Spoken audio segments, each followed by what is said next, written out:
Repeat the beats. Sparkz FM.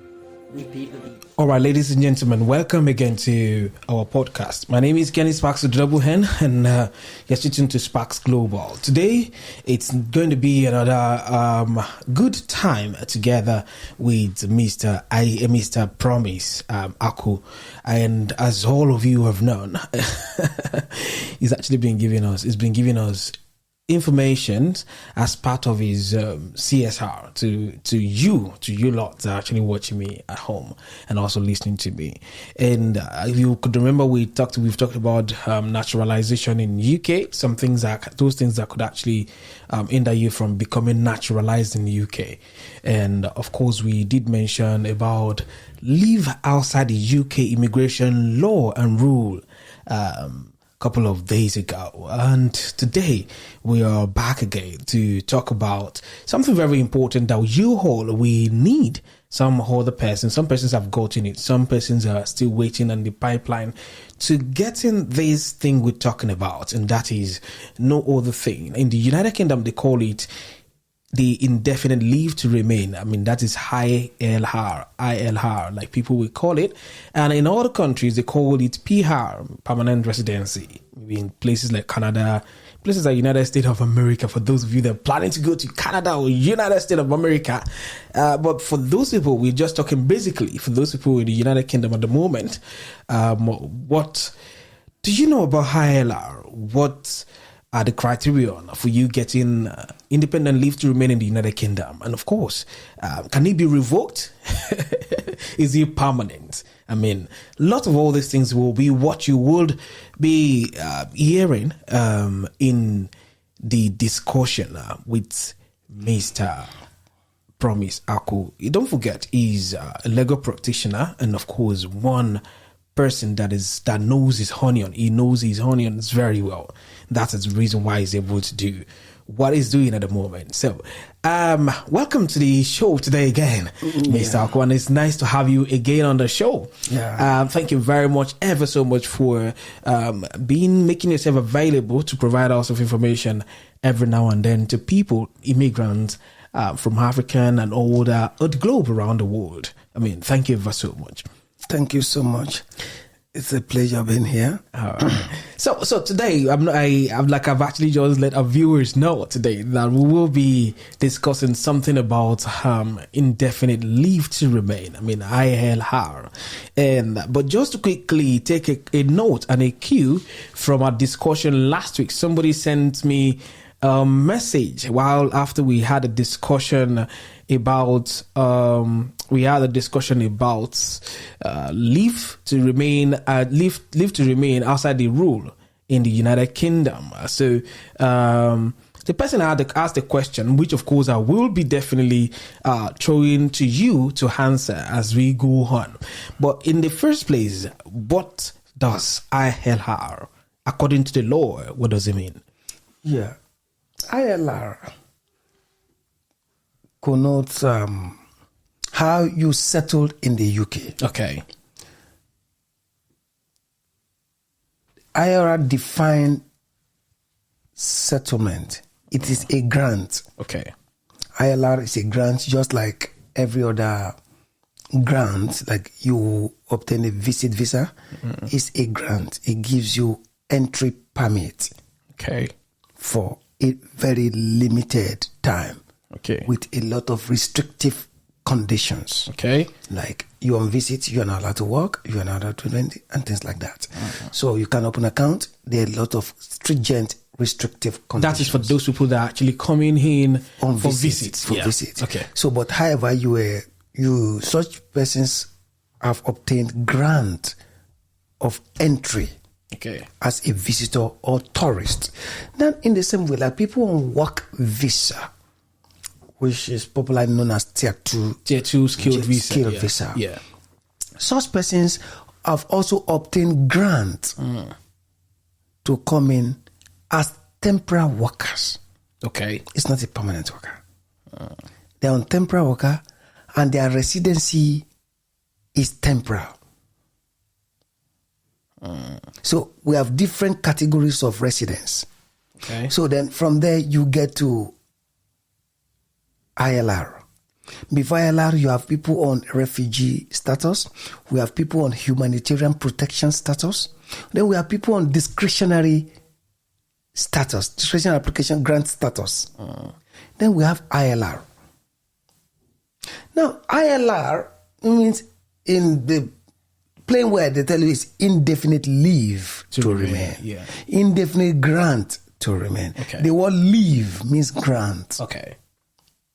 Yes. Yeah. Correct. Yeah. So thank you very much. I know you just mentioned the refugees to pathway, and of course we're going to be looking at that in the near future, talking about asylum seekers and all sorts. But I just want us to remain within the scope of just getting to know what ILR means. And of course, I want to ask this question. I want to ask you this question. Indefinite leave to remain. And I think that, is there any other visa that allows you exit from the UK? I mean, indefinite, is it movement in and out, entry and exit? I think that is anything like that provided under the UK rule? Like we have indefinite leave to remain. So do we have anything like indefinite leave to enter the UK? Okay, thank you. Yeah. When you get a grant, like ILR, Yeah. it goes beyond a multiple entry visa. Okay. The grant allows you to go in and out of the country. It also makes you eligible to certain benefit. It is a grant. Okay. Upon fulfilling a condition. Okay. What's the condition? That is exactly where I was going Yeah. to. What are the criteria? Yes. So the conditions differs. Yeah. The condition differs in the sense that some persons are eligible to apply for ILR after 20 years. Before it used to be 10 years. Okay. Some persons are eligible to apply for ILR after 30 years, in line with the immigration rules of 2011. After 30 years. Okay. If you find yourself in UK as an illegal immigrant, Okay. you can become illegal immigrant when your visa is curtailed, or maybe you come in as visitor, you overstayed your welcome, you didn't go back, and you decide to stay here. If you stay here continuously, we call it long residence, for continuous 20 years, you are now eligible to apply for further leave to remain. Okay. So now, because I know United Kingdom is actually a place with data information. For a person that comes maybe on visitor route, and you just mentioned now that a person is allowed to stay, to apply for ILR after 30 years. That means maybe that person has actually overstayed his welcome, and now definitely that person must have actually applied for leave to remain outside the UK rule. Is that it? No. Or is there any process towards achieving that? If you come in any way, in line with Article 3, subsection 3 of the European Convention on Establishment. Okay. Article 3, subsection 3 of European Convention on Establishment. That very provision provides that where any party, they call it party states, which includes Commonwealth, comes into UK and they end up becoming a person that is now resident in the UK illegally. Yeah. Except removing the person is for public interest. Okay. Is for national security. If it is not that, such persons are allowed to remain. If they are not breaching your law, they are not creating problem. But such persons are tagged illegal immigrant. It's recognized by law. Okay. So illegal immigrants is recognized by law. Yeah. They are recognized. Then this set of persons are not eligible to apply for any form of grant. They are just here. They are not allowed to work. They are not allowed to do anything. They are just surviving. If such person continue to remain here, if this person mistakenly leaves the country, travel out, such a person is not allowed to return because you don't have what it takes. The eligibility to return is not there. Okay. But if this person remains in this country without breaching any law and 20 years elapse, this person under the law, under the European Convention on Establishment, Okay. Article 3, subsection 3, is allowed to now apply for leave to remain 10-year route.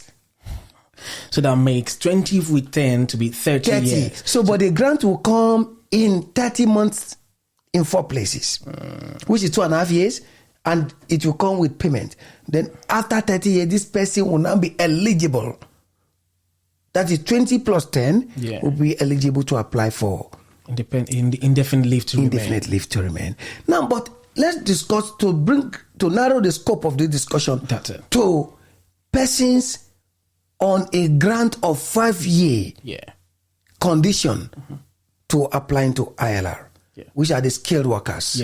People on spousal visas. Yes. People on spousal visas are also entitled to apply for that. People on innovative visas, investment visas, we call tier 1. Okay. Tier 1. They are also eligible 5 years. Okay, now, this 5 years is a grant, is a temporary grant. The residency is not permanent in nature. By the time you fulfill this 60-month continuous stay, and for each of this time, you are not to leave the country for 180 days in a year. Okay, so after what you're saying is after getting the ILR, after you've stayed, you just mentioned 60 months. 60 months makes it 5 months. Years, 5 years. 5 years. So because that was a question I was about asking, for how long can a skilled worker stay in the UK for before applying for ILR? Now, that means after getting your ILR, you definitely should not travel outside the UK for No. Okay. While you are on your skilled work visa, yes, you have your temporary residence here. Okay. You have been given a grant to be here. Okay. Subject to your work. Yeah, that's certificate of sponsorship, isn't it? Yes, subject to that. Okay. Now, while you are here working as under your temporary arrangement, you cannot leave the country for more than 6 months. Okay. Now it's clear. So you can't leave the country within that space of your temporary arrangement for in 1 year, each year. Okay, so now let's assume you now get your ILR. Can you leave the country? Thank you. How long can you stay outside the country for when you get your ILR? When you now fulfill the 5-year condition, applied and successfully, you've been given under grant for this grant known as ILR, which is indefinite leave to remain. With indefinite leave to remain, it comes with more secured security. Okay. This time around, you can leave the country. You are entitled to certain benefit, like public funds. Okay. You can work anywhere you want, which was not possible before. Because so there's no longer restrictions. You have less restriction now. Okay. But it still comes with a condition. Okay. But the condition is not made public. ILR comes with a condition. It is not, even though colloquially, it is referred to as indefinite leave, but it is actually not indefinite. Indefinite, okay. Because it comes with condition. So how do you mean it's not indefinite? It's not indefinite in the sense that when you breach the condition attached to your ILR, it will be revoked. Whoa. So that means your ILR, after staying 60 months in the United Kingdom, or 5 years, so to say, either ways, as a skilled worker or any professional, it can still be revoked. Exactly.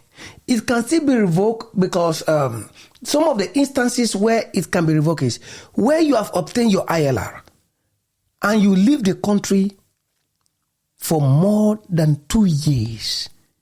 You need new permit to enter UK.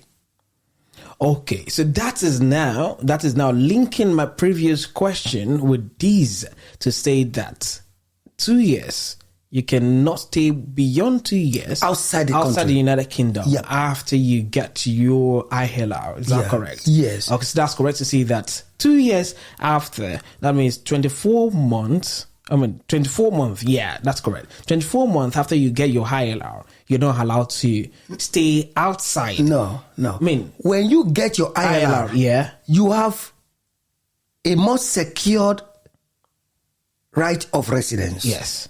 With this your secure right of residence, some persons jubilantly haven't obtained indefinite leave. Yeah.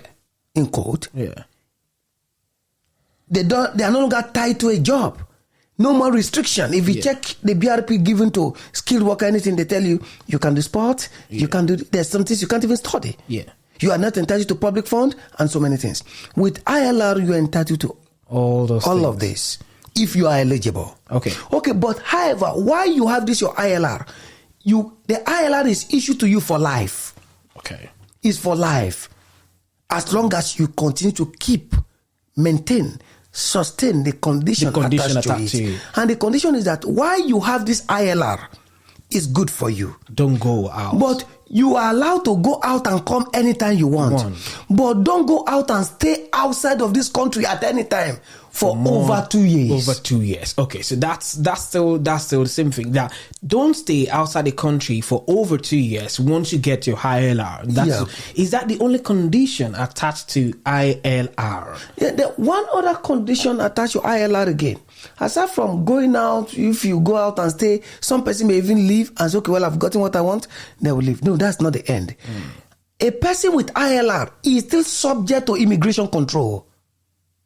How do you mean immigration control? Now, a person with ILR, when he or she travels and come back, the border officers, the border control officers, which is like the border police you meet at the airport, they will check to see.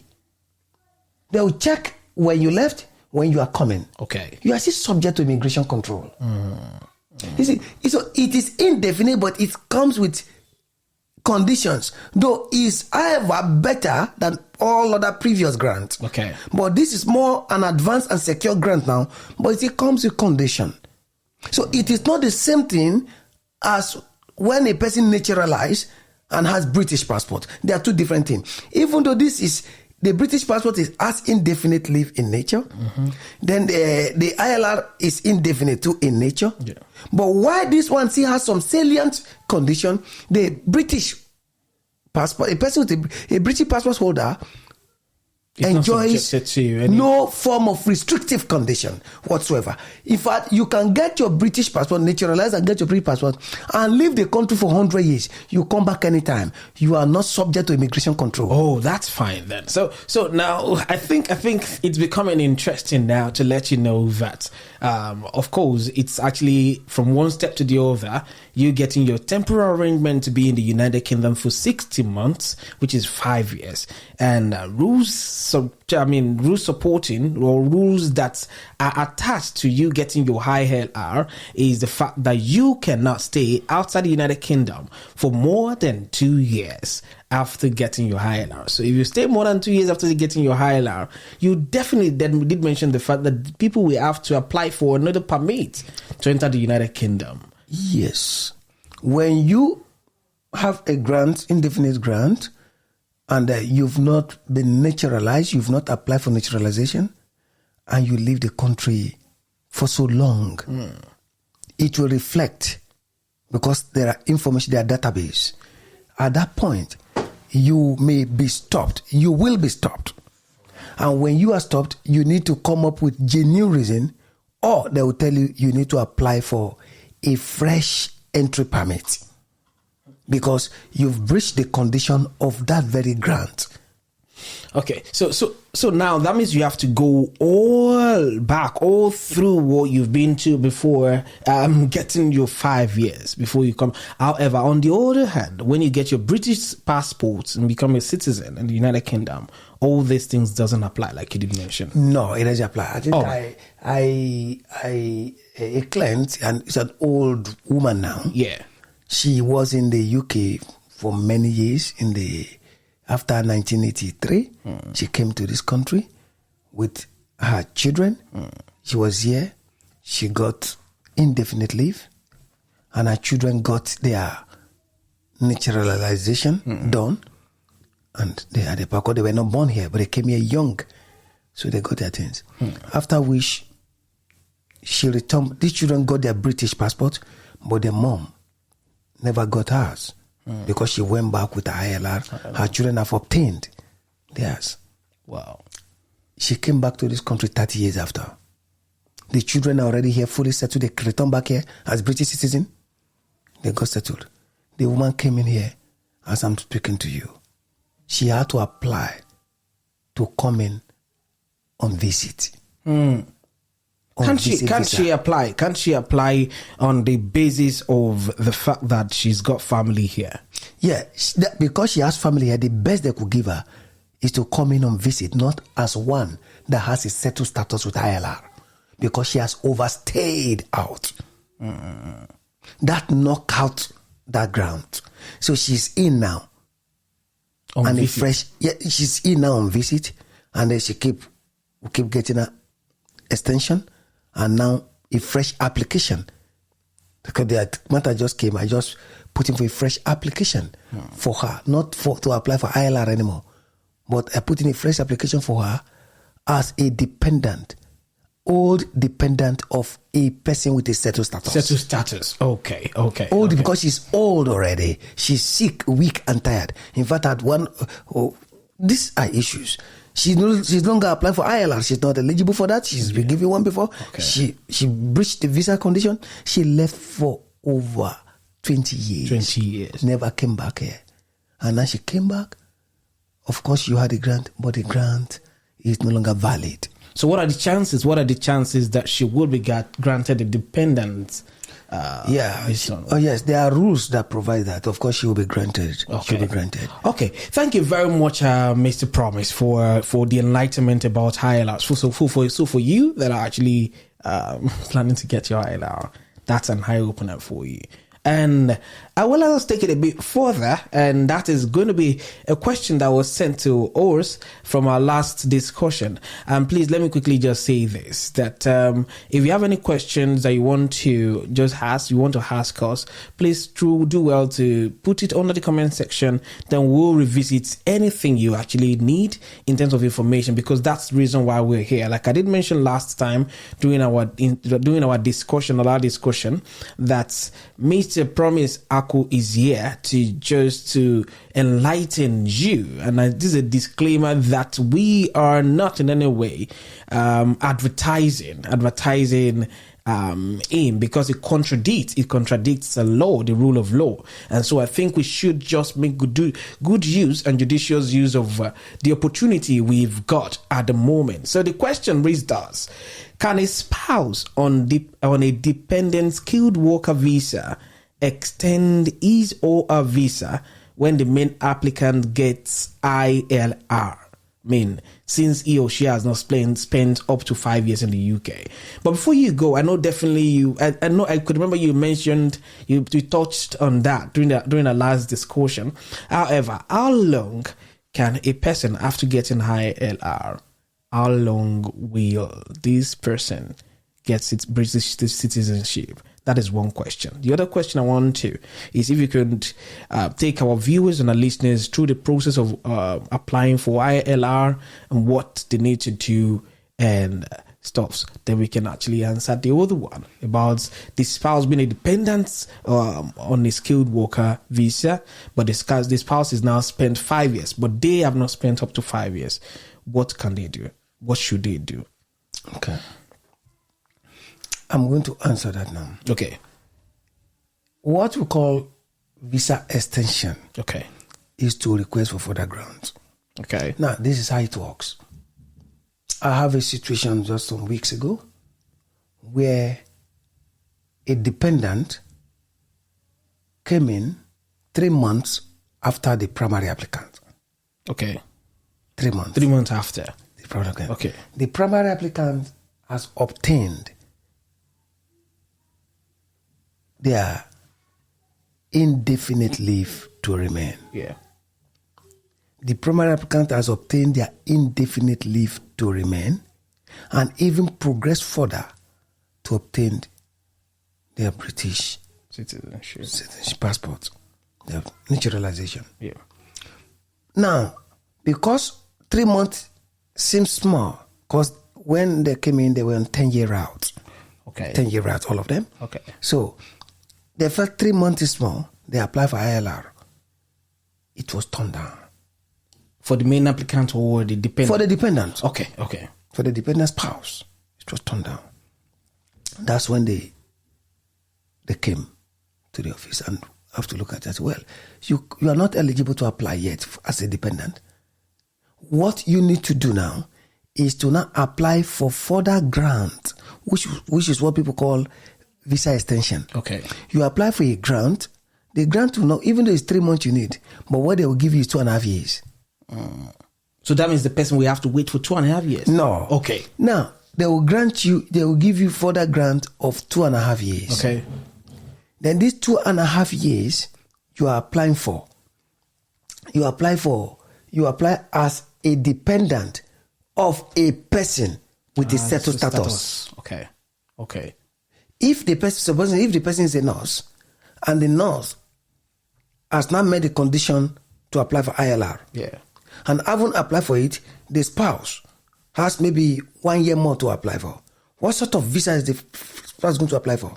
The spouse is going to now apply using the new status of the primary applicant. Okay. Which is a person with a settled status. Okay. You now apply as a dependent of a person with settled status.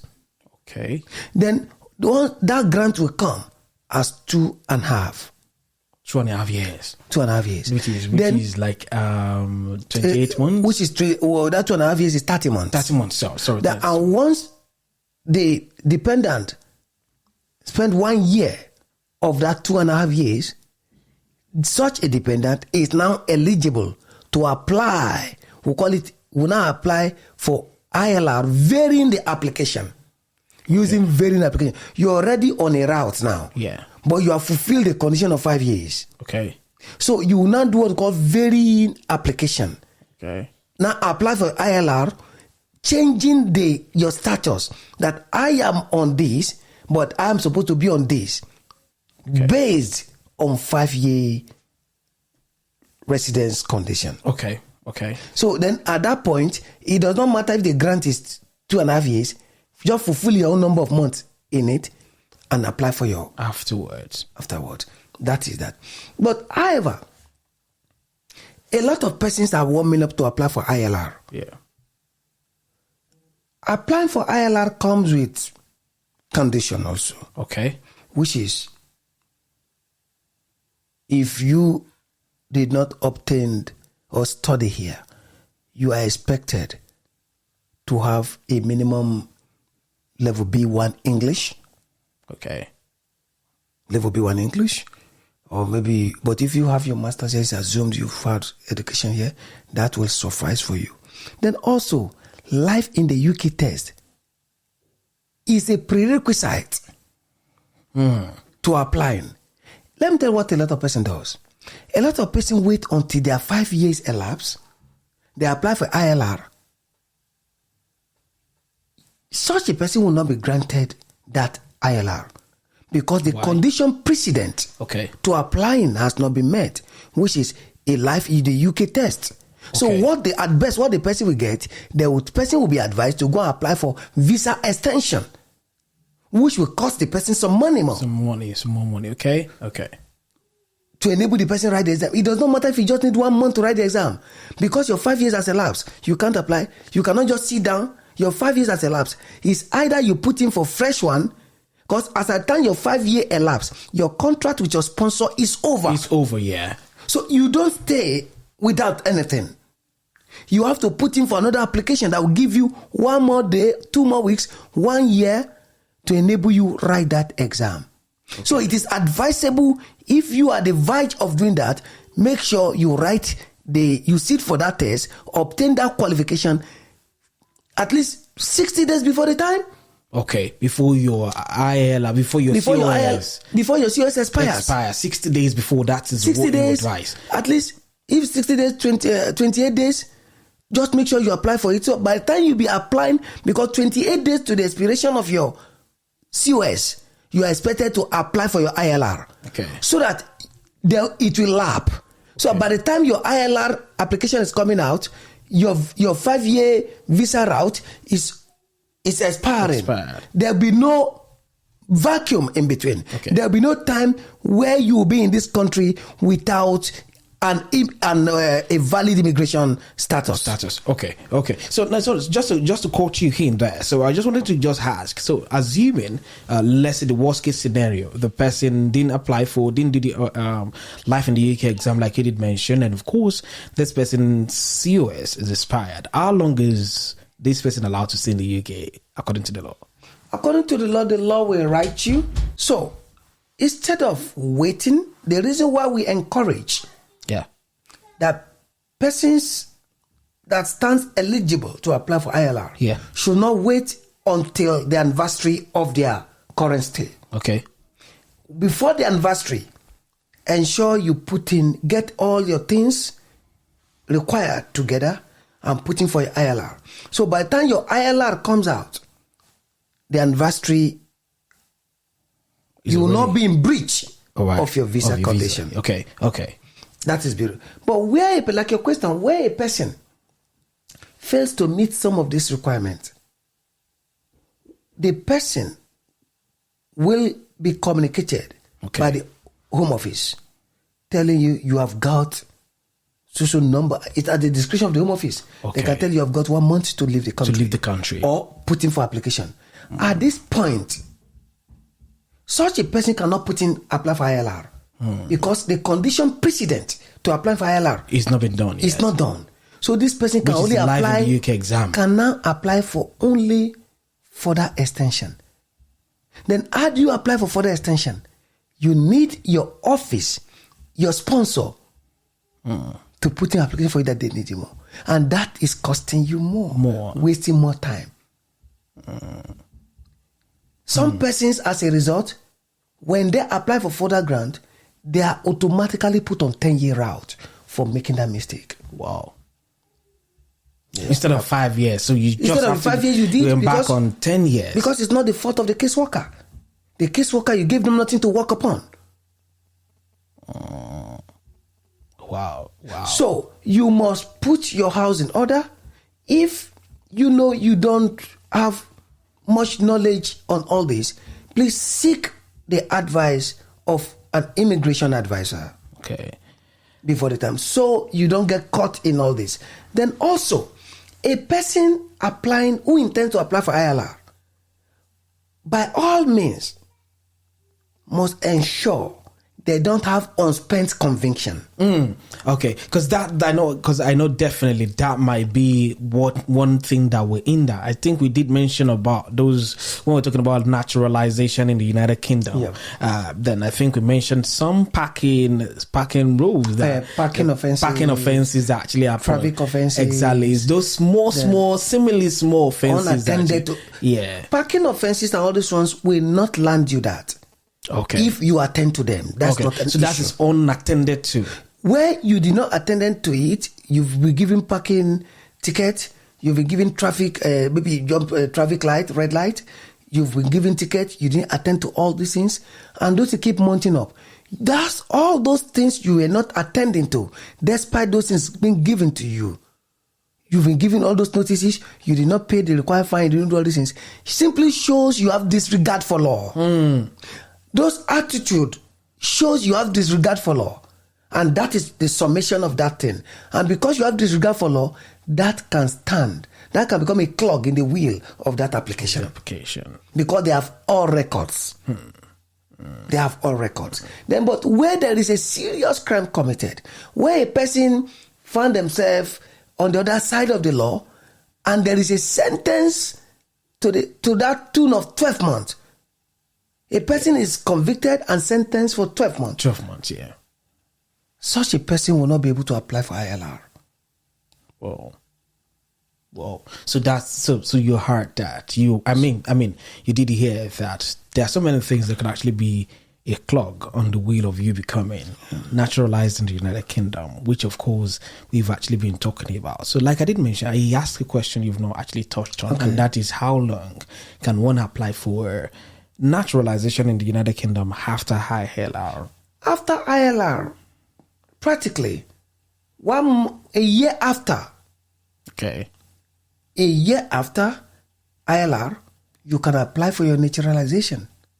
You pay the required fees, put the required things in, you get it. There's no hard rule about that. Okay. You get it. But persons on asylum, Yeah. person on asylum, after fulfilling asylum is a grant also, which is a discretionary grant. We call it a FLRDL. It's a discretionary grant. Once it's given to you, asylum, refugee, humanitarian protection, all these things falls under the same class. Such persons will also be on 5 years. Okay. If the asylum application is granted, they will be on that route for 5 years. After 5 years, these persons will now apply for their British passport. Okay. The 6th year. Wow. They will be on that route for 5 years. After the 5th year, they will now apply. They will now be given what we call this blue passport. Blue passport. Thank you ever so much, Mr. Promise. Thank you very, very much. I think if you have any question at this point, you should definitely be writing it down in the comment section as to what ILR is all about. And of course, we've just talked about it, what ILR means. Just on the concluding bit of it. So you did mention that people have to do the live in the UK examination. You did mention about B1 in terms of English language. B1. Is it the same? Is it the same as the normal 7.5 IELTS? Or for those people that are working in the United Kingdom that have worked for 5 years, they still need to write that examination in English or something?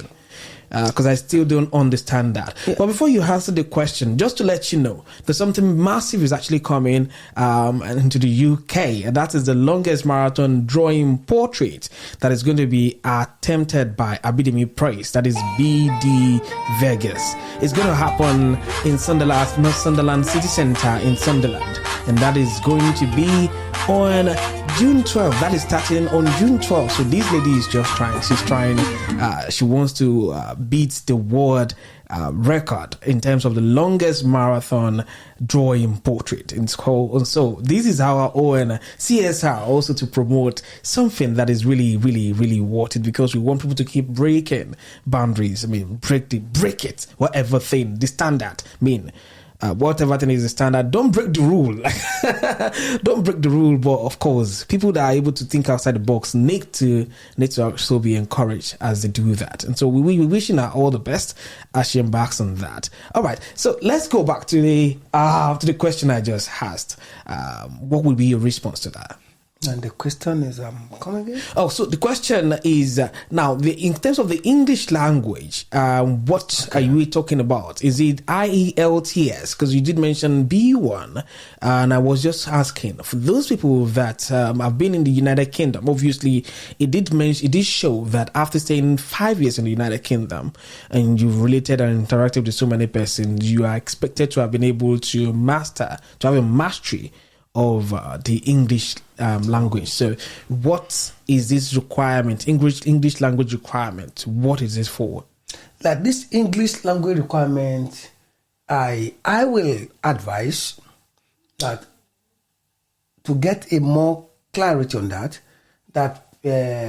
persons who have not want to have good, robust knowledge of it, should just go to their browser, and put in appendix, or what we call appendix call to the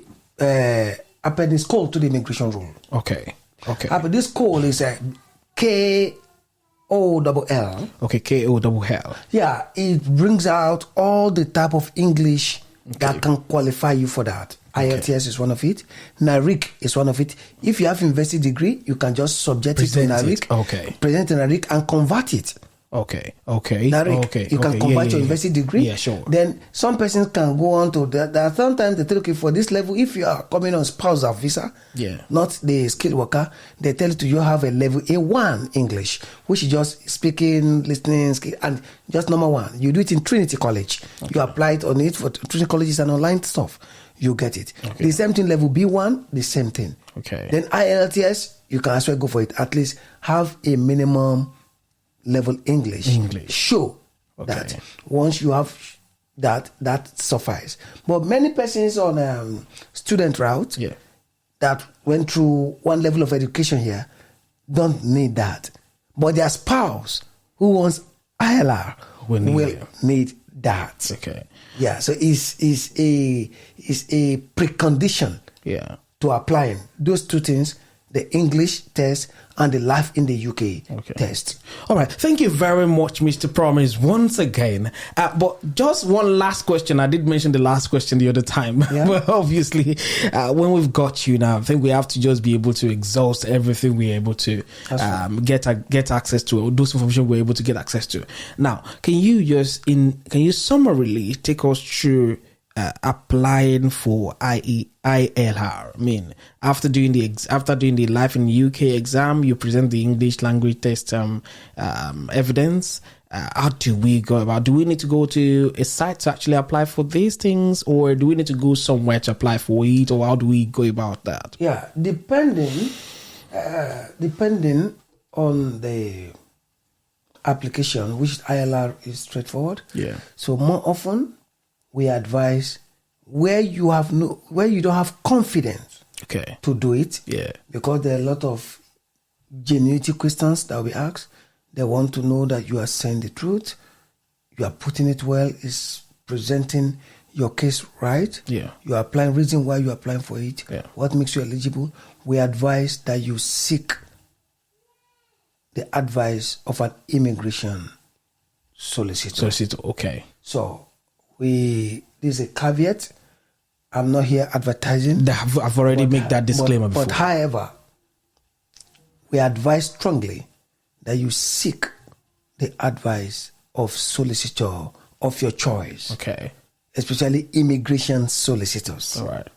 Sometimes you can even seek the advice of, or seek qualified person. Okay. They are lower in rank compared to immigration solicitor, but they are also, some of them are vast in this immigration exercise. They are vast in that too. You seek that so that you get it done once. Okay. Sometimes a lot of persons apply and it comes back refused, not because they are not eligible, because the right information is not programmed into the application. Okay. So instead of taking risk and wasting your time, seek the advice of an immigration lawyer or solicitor who will now guide you on what to do. If you check the immigration rules constantly, when they explain a thing to a point, they'll tell you, seek the advice of immigration solicitors. That's because they will be able to help you get it on the spot. Okay. And get it right. So you don't need to just go over and over and over and over and over again. Yeah. And it's also gets rejected and declined. Eventually, if you keep getting declined and you are not doing the right thing, they will be forced to put you on a longer road. No, you don't know what you are doing. Oh, how can I really appreciate you today? On behalf of all our audience, we say thank you very much, Mr. Promise Samuel Haku, for your time today. And of course, for those of you that are actually out there, I know you're actually saying thank you to him because it's actually come to give on towards this information. As it is, we're not advertising for him, but for your information so you can know, he is an immigration solicitor, all right? So, but till we come again to your view again, definitely we will be talking about something that has to do with asylum. Okay, so any question you've got about asylum, and of course if you need clarification on what we've discussed today, please just go to the comment section, drop your comment there, then we will definitely address it the next time we will be coming on board again. Till I come your way again, don't forget, dreams always do come true, and you need to set out achievable goals towards achieving it. Till I come your way again, my name is Kenniesparkz with double N, and I love you. Me, you.